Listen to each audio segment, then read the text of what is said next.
Hello everyone, welcome to your YouTube channel English for All by Shekhar Tharai. In this channel, we have started a new series of enhancing your vocabulary, and we are doing it by studying the root words. पिछले दो videos में हमने देखा था एक root word bene और दूसरा am. इस वीडियो में हम एक नया रूट वर्ड सीखने वाले हैं, that is bell. So without wasting any further time, let's start with this video.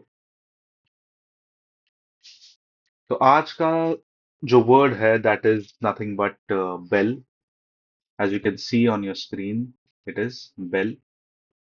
Now, bell also comes from Latin. Bell also comes from Latin, जिसका मीनिंग होता है वॉर.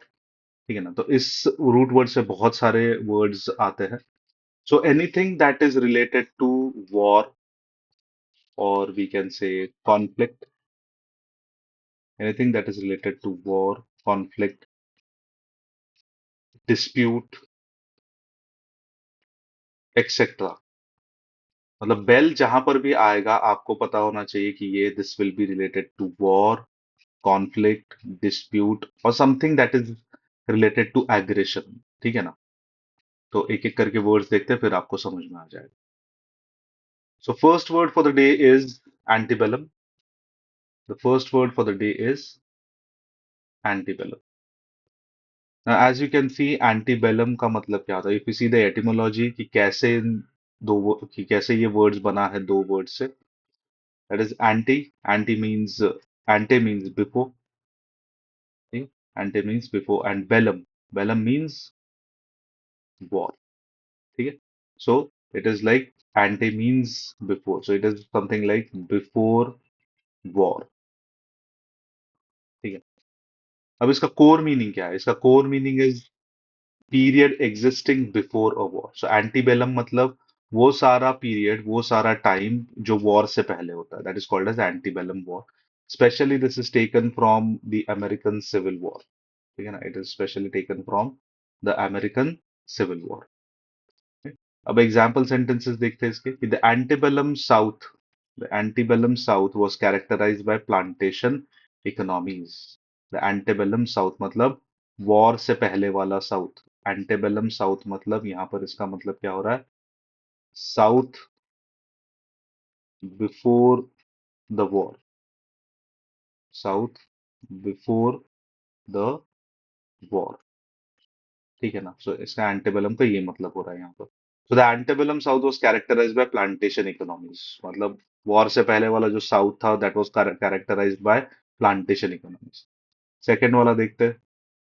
ये फर्स्ट हो गया. Then second. Many antebellum homes still stand as historical landmarks. मतलब war से पहले वाले जितने भी घर थे now they have become historical landmarks. Third sentence देखता है. Novel depicts antebellum social customs in great detail. So कोई नॉवेल है जो एंटीबेलम मतलब वॉर से पहले वाले जो भी सोशल कस्टम्स थे या जो भी सोशल रिचुअल्स थे उसको डिटेल में बता रहा है. ठीक? अब इसके सिनोनिम क्या होंगे. सिनोनिम्स विल बी, सॉरी यहाँ पर ये गलत सिनोनिम आया है. Post bellum actually is wrong over here. Post bellum means after war, so it is an antonym. It was a mistake from my side. Pre-conflict can be the synonym, or we can say pre-war era. So these are two synonyms over here. Antonyms, yes, antonym is post-bellum. Post-bellum मतलब what? After war. Post-bellum का मतलब होता है after war. ठीक है. Post-bellum, post-war, post-conflict और war turn, war torn और war turn. ठीक है. आई होप आपको पहला वर्ड समझ में आया है antebellum. Let's move to the next one. That is nothing but bellicose. Bellicose. अब बेलिकोज का मतलब क्या होता है. बेलिकोज मतलब it's a temperament of the warrior. मतलब जो वॉरियर है, जो सोल्जर है, उसके टेम्परामेंट से रिलेटेड है. अब इसका डेफिनेशन अगर आप देखोगे तो डेफिनेशन कहता है showing aggression and willingness to fight. Showing aggression and willingness to fight. As you can see over here. ये जाना पहचाना चेहरा लग दिख रहा होगा आपको यहाँ पर. ठीक है ना. तो we can say that it is showing aggression and willingness to fight. इसका और एक मीनिंग हो सकता है कि describing those incline toward quarrel and conflict. तो ऐसे इंसान जो हमेशा झगड़ा या कॉन्फ्लिक्ट करने के लिए इंक्लाइंड होता है, उनको भी हम बेलिकोज ऐसा टेम्परामेंट कह सकते हैं। अब कॉन्टेक्चुअल इसके दो मीनिंग हो सकते हैं। एक इंडिविजुअल लेवल पे इसका मीनिंग होगा his bellicose attitude. His bellicose attitude मतलब क्या? His we can say, just hold on minute, bellicose का मतलब यहाँ पर हो सकता है his aggressive, his aggressive attitude led to arguments। इसका दूसरा, this is first meaning. Second meaning इसका होगा the leaders bellicose rhetoric raised concern. Bellicose rhetoric मतलब यहाँ पर अगेन एग्रेसिव, और we can say argumentative, or we can say something that will cause some kind of a conflict। ठीक है ना? मतलब ऐसा कुछ तो रिटोरिक, ऐसी कोई तो पॉलिसी लाई है जिससे दिक्कतें होंगी, तो it is called as the leaders bellicose rhetoric. तो यहाँ पर it is not individual, it is the nations stand over here. ठीक है। सिनोनिम्स अगर देखेंगे तो सिनोनिम्स इसके होंगे वॉर लाइक, बेलिकोज का सिनोनिम होगा वॉर लाइक, और एग्रेसिव। ठीक है ना? एग्रेसिव और pugnacious. So all those who are giving competitive exams, फिर वो एसएससी सीजीएल हो, बैंक एग्जाम्स हो, या एमपीएससी कंबाइन हो, एमपीएससी राज्य सेवा, पग्नेशियस का मतलब क्या होता है? पग्नेशियस का मतलब क्या होता है? It is nothing but aggressive और बेलिकोज। ठीक है। अगर बेल समझ में आएगा तो ये सारी चीजें आपके याद रह जाएंगी। एंटोनिम्स क्या होगा? बिल्कुल इसका ऑपोजिट। ठीक है ना? एग्रेसिव का ऑपोजिट कैन बी पीसफुल, तो बेलिकोज का opposite is peaceful. Conciliatory, now again a very nice word, इसको ध्यान में रखना, कंसिलिटरी। इसको स्टार मार्क कर रहा हूं मैं यहाँ पर, please note it down in your copies. Dovish, again a very good word, dovish. ठीक है ना? So dovish can be said as something that is calm in nature. ठीक है, something that is calm in nature. चलो जी, I hope आपको second word भी समझ में आया है। Let's move on to the third one, that is belligerence. Now belligerence is again closely related to bellicose। अब यहाँ पर क्या होता है? Aggressive stance. so belligerence means aggressive stance। ठीक है। ना अगर इसका मीनिंग देखें तो एग्रेसिव और वॉर लाइक बिहेवियर, एग्रेसिव और war like behaviour, displaying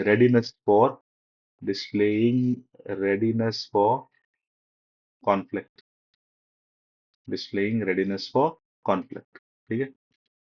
international, अब इसके कॉन्टेक्चुअल मीनिंग हम देख सकते हैं कि इंटरनेशनल कॉन्टेक्स्ट में क्या कहता है ये, कि it creates atmosphere of tension between Nations. It creates atmosphere of tension between nations.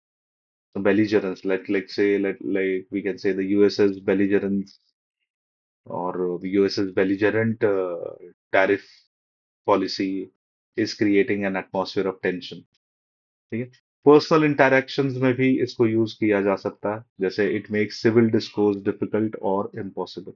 Personal interactions मतलब क्या? ये इंडिविजुअल लेवल की बात हो रही है यहाँ पर, ये इंडिविजुअल लेवल की बात हो रही है। और इंडिविजुअल लेवल पे क्या होगा कि इतना, मतलब कुछ इंसानों में इतना बेलिजरेंस होता है, इतना एग्रेसिव स्टांस होता है कि सिविल डिस्कोर्स, मतलब सिविल जो बातचीत है, या फिर जो भी डे टू डे लाइफ है, या जो भी डे टू डे एक्टिविटीज हो, काम की, पर्सनल, प्राइवेट, जो भी है, वहां पर ऐसे एटीट्यूड हो, अगर होगा किसी का, बेलिजरेंस अगर ज्यादा होगा, तो डील करना बहुत मुश्किल हो जाएगा। It will be very difficult to deal with such a person, और it will be impossible to deal with such a person.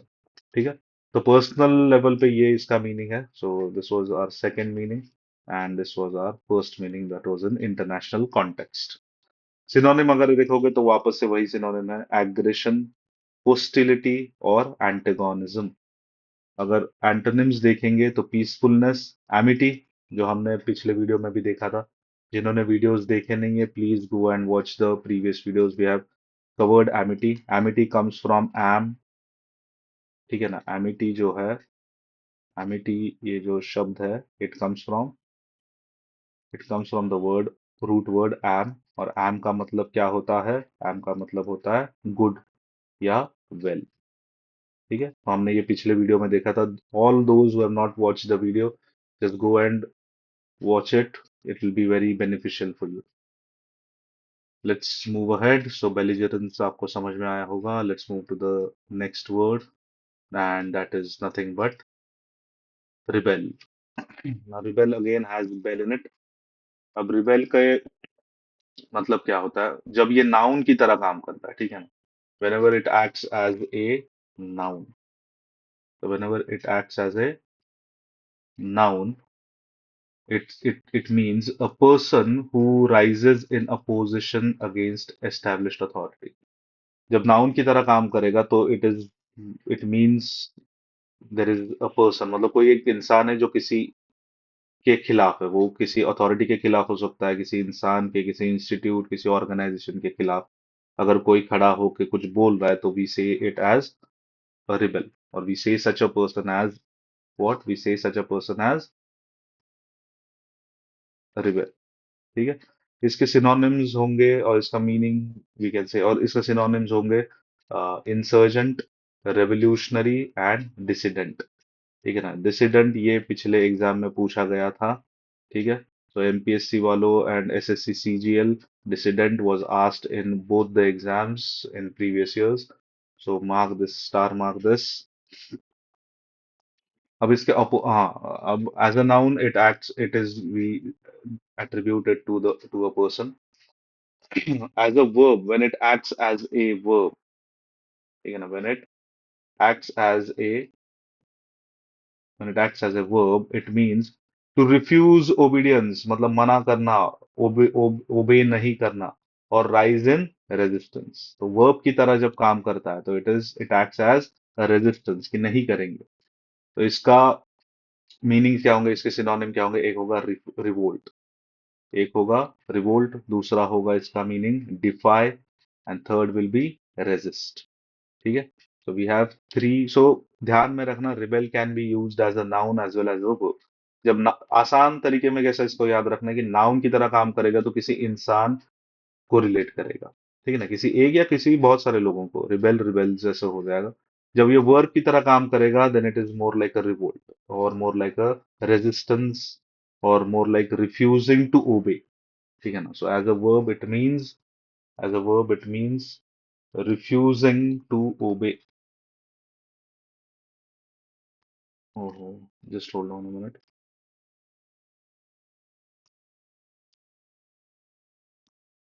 So as a verb, it means refusing, refusing to obey, refusing to obey.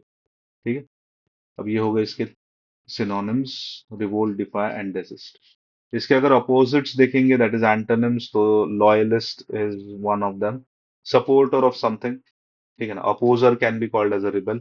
Submit करना. ठीक है ना. अब देखना, ये इसका verb का ऑपोजिट हो जाएगा ये. रिवोल्ट करना मतलब ओबे, ओबे नहीं करना. सबमिट करना मतलब मान जाना. And comply also means the same. ठीक है ना. तो ऑपोजिट टर्म्स याद रखना, loyalist, supporter, submit and comply. चलो, having said this, let's move on to the next word, and that is very closely related to rebel, and it is nothing but rebellion. Rebellion मतलब, rebellion का मतलब क्या होता है. Rebel एक इंसान होता है. जब बहुत सारे लोग मिलके जब रिबेल करते हैं तो उस पूरे सिचुएशन को भी say rebellion, that is organized resistance. Organized resistance. ठीक है ना. Open resistance. और इसको अगर मीनिंग देखा जाए तो it is an organized uprising, an organized uprising against an established authority, against an established authority. ठीक है. अब इसका हिस्टोरिकल कॉन्टेक्स्ट है. हिस्टोरिकल कॉन्टेक्स्ट में भी कैन से, बहुत सारे लोगों ने हिस्ट्री में पढ़ा होगा ये. Major movement like sepoy mutiny against British rule. ठीक है ना. मंगल पांडे याद रखना. ठीक है ना. मंगल पांडे जी को याद रखना. Mangal Pandey was a rebel, और उन सारे लोगों ने जो किया that was nothing but a rebellion. ठीक है. Figurative use we can say students protests against institutional rules. और बहुत सारे स्टूडेंट्स प्रोटेस्ट करते हैं, है ना. एमपीएससी वाले, मतलब not only MPSC but UPSC, MPSC, we have seen it. So they protest against some of the rules or some of the decisions taken by the government. So in such cases, that protest or such resistance is called as rebellion. ठीक है? Next is the related terms. So इसके synonyms होंगे insurrection, or we can say revolt, or we can say uprising, or we can even say mutiny. So insurrection, revolt, uprising, mutiny are synonyms of what? They are synonyms of rebellion. और इसके antonyms है compliance, obedience, submission and conformity. तो repeat हो रहे words तो आसान है. Bell जहां पर भी होगा दैट मीन्स वॉर लाइक और एग्रेसिव, और उसके ऑपोजिट होंगे समथिंग दैट एग्रीज विथ.